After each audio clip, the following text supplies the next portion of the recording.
Hey everyone, it's Travis with Neon Blue. In this edition of Making an Impact, I'm going to help you better understand the buyer's journey and, more importantly, how you can help your business create the best experience possible for your potential prospects.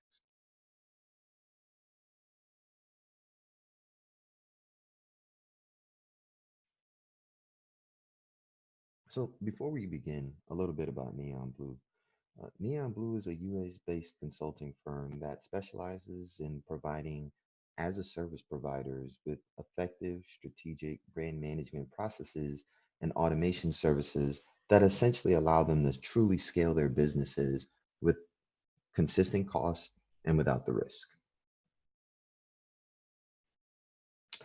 Before we begin, just a couple housekeeping rules. First and foremost, would definitely like to take an opportunity to thank you guys for stopping by and listening to today's session. Definitely appreciate that. Um, just a little bit tad more of a housekeeping. As always, feel free to share the recording, like, subscribe, and comment below if you found the content helpful. Definitely would like to keep the conversation going. If you guys have any questions, feel free to submit those to info@neonblueconsulting.com. We do try our best to respond to questions related to webinar topics within 36 hours, so please be patient with that. And lastly, if you have a suggestion for a video or a series of topics, please feel free to also email those to info@neonblueconsulting.com. A little bit about myself. I worked in the IT industry for a little under 15 years. I have both my undergraduate and graduate degrees in the field, one in networking and securities, the other one, my graduate degree focuses a little bit more in management and cloud computing. Um, with that being said, I kind of started in the IT industry, kind of very similar to like many of you probably listening. I started off as a desktop support technician, eventually build up the skill set to start maintaining my own system. So eventually became a sysadmin for a small business out of Georgia. That was actually a really enlightening experience. They kind of spent a lot of time focusing on designing and maintaining exotic aquariums and ponds for the better off, I guess, if you will, within the general Atlanta area, kind of within 285, if you're familiar with Atlanta. All right. And then after that, after completing my degree in undergrad, I started working in higher education, kind of really focused on the sales and marketing optimization of a particular higher education program. So definitely got a lot of worthwhile sales and marketing experience in that regards. And a lot of people don't really take that into consideration, but there is definitely a lot of sales and marketing that is involved in the higher education realm. So that definitely helped out a lot, especially in the private sector. My most recent position, which kind of is going to help segue into what brings me here today. I was working with product marketing and management for several SaaS solutions that were specifically designed to help some 20,000 managed service providers across the world. And with that being said, that kind of brought me to kind of where I am today. Roughly about a year and a half ago, noticed that there was definitely something interesting going on in the market from interacting with managed service providers and just as a service SMBs in general.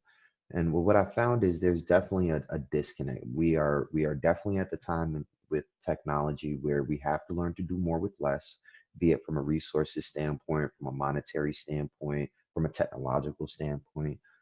With that being said, it requires a lot of SMBs or specifically managed service providers that we need to really take a holistic view in terms of your presence in the market and what exactly does that look like? How exactly are you portraying your company? How exactly are your colleagues putting out your brand out there? And how is that impacting your ability to either retain or attract new clients? And how exactly is that further allowing you to strategically plan for your growth in the future? Because that's definitely something that is we all need a part of. We all are going to need consistent growth. And we're not saying that you need to have this exponential hockey stick effect all the time, but you do need to have a consistent stream of growth within your organization if you do expect to succeed or eventually whatever your end goal is, be it to sell the actual company or maybe combine forces with another as a service provider. Either which way, it's going to be important that you can show that you are able to grow, expand your market, provide additional services to your clients, because that's really what's going to help bolster your organization and help you survive in the years to come. So with that being said, since 2018, I've been fortunate enough to lead the team here at Neon Blue. Myself and a couple of my other co-founders, we really decided that we wanted to help as a service providers from a completely different angle. We want to take a holistic view of your brand, understand what your brand is, what the process is behind your brand, and see what we can do to help you better drive that message to the market. And more importantly, how can we take that message that you deliver to the market and create internal processes and strategic plans that will allow you to further uh, maintain that message out there in the market? Because it's one thing to tell somebody that you're going to be able to provide 24/7 support. It's a completely different thing to actually be able to provide 24/7 support. And I know that there are a lot of people out there in the market that like to offer 24/7 support, and then when 5 p.m. Eastern Standard Time comes around, they tend to scale down operations. Well, if the level of support that you're offering after 5 is not the same that you're offering between 8 and 5 or 9 and 5, then you don't offer 24/7 support. You offer different levels of support based on different times of day. If you're offering 24/7 support, the level of support should not change based on the time of day that the ticket or issue is submitted to you. And that's something that I've seen a lot of as a service providers will do. And whenever that emergency ticket does come in, it frustrates the client because 24/7 support comes across with a completely different connotation than, hey, I'm open from 9 to 5. You can submit tickets to me after that, but just understand that we have a little bit different of a process between here and there. Ultimately, my goal is, and the team here at Neon Blue's goal is to help you guys identify those issues, see where we can fill those potholes in, optimize your processes, automate things where we can, and make sure that we help you capture as much of that market share for years to come moving forward. My contact information should be displayed right now. Feel free to shoot me an email if you have any questions, concerns. I always like to meet new people. So if you guys are in the Tampa, Florida area, by all means, don't hesitate to reach out. I'm always entertained and like meeting new people. So don't hesitate to reach out. With that being said, let's kind of jump into today's topic. All right. With today, what we want to focus on is we want to help you understand the buyer's journey. And what I mean by that is what exactly are the steps or the places that a buyer is going to have to touch upon or visit before they ultimately make a purchasing decision with your particular organization. Okay. And we're going to keep this really high level, make it as short and sweet for you as possible, just so you guys can get back to your day to day. But with that being said, before the buyer even takes off, if we take a high level 40,000 foot view of what exactly does the buyer journey look like, this is probably what it looks like. The potential prospect is going to start, and essentially they're going to go through these 6 or 7 phases, or ultimately our job as marketers and your job as a service providers, or to be able to provide them with the steps to be able to navigate through this particular travesty, if you will, because it can get pretty weedy for them. So the first step we want to talk about is we want to talk about awareness, right? And the first thing that anybody has to do is let people know that you actually do have a solution, you do have a service available to them. Most Oftentimes, a lot of searches for a solution start off in Google or YouTube. Either which way, it's definitely going to start there. And with that being said, it's important for you to be able to curate a series of assets or materials that whenever that particular individual or prospect is looking for a solution, you are able to let them know that you're the solution provider for them. You either have a service that's going to help make their life better, or you have a solution that's going to solve their pain. Either which way, step one is to let them know that you're there and that you have something that's going to help them fix that problem. Okay. Once the prospectors actually realize that they've identified their problem, they started looking for potential services or solutions. The next thing that they want to do is they want to be able to evaluate the solution set, the series of services that are available for them. With that being said, this is a great opportunity for you and your company to put forth information that will allow them to quickly evaluate your services. In this situation like this, create a checklist. This is what this particular list of packages offer. This is what this is going to cover, et cetera, et cetera, et cetera. The idea at this point in time is to really give them enough information to inspire them to take the next step and have them have the confidence that the next step with your organization is going to be the best next step. The next step is probably the one where a lot of uh, businesses probably falter a little bit more. And that's at the purchasing decision, where now that you've given them the ability to understand, hey, we know what your problem is, we have the solution, here's the means to evaluate it. Do you feel comfortable with the solution that we're getting ready to offer you? Great. Now, what you need to do is make a purchasing decision. This is where that oftentimes ABC from sales comes in. We always be closing, right? And this is where it really, really happens. And with marketing, you can really do a lot to help bolster the level of confidence in the purchasing decision. With that being said, if you can ultimately design the first two levels of the journey, your awareness phase and your evaluation phase, such that you have the purchaser feel really, really confident about the decision, a couple things are going to happen. One, definitely helped out the salesperson because now they don't have to spend as much time trying to validate the need for the solution, which is definitely great from a salesman standpoint. Nobody in sales wants to do more talking than necessary, right? Always let the prospect do the talking. You be empathetic and listen to them. More importantly, on the other side of it, what's going to happen is you're going to reduce the level of buyer regret. And buyer regret is something that a lot of as a service providers never really consider. But if you can reduce the level of buyer regret, what that's going to do is it's going to make it easier for you to implement the solution to your clients. And more importantly, it's going to make your clients want to adopt the solution even more.